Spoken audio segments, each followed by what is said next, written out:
Bonjour, je suis Libellule Wakanda. Je vais tâcher de vous montrer une autre option pour l'option miroir et reflet dans l'eau.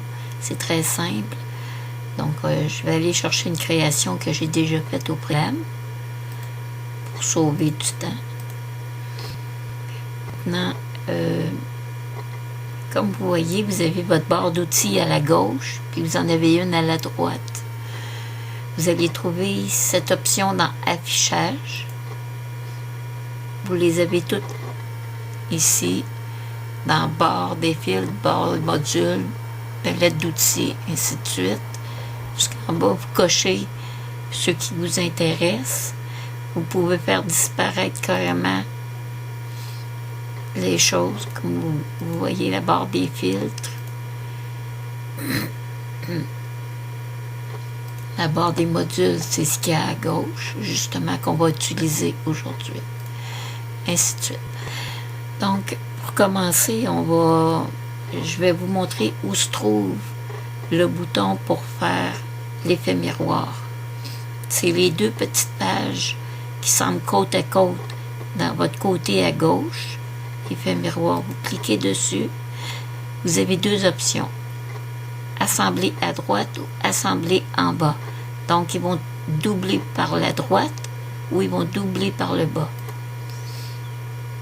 Ça, c'est par la droite.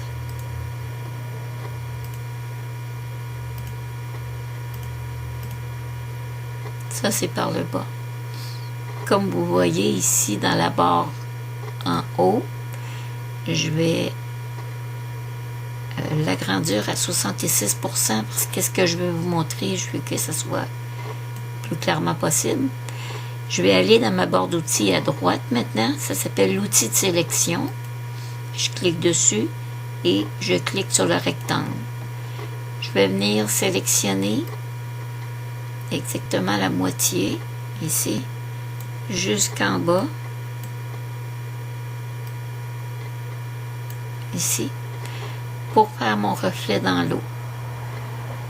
Donc, je vais replacer mon image que vous voyez l'effet. Vous allez faire filtre, déformation, reflet dans l'eau. Maintenant, vous allez faire sélection, masquer la sélection pour ôter les pointillés. Comme vous voyez, c'est comme si, autrement dit, il y avait une rivière à ses côtés, puis son reflet paraissait dedans. C'est pas plus compliqué que ça.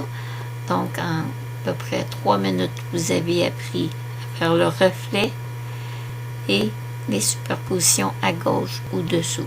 Je vous souhaite bonne création.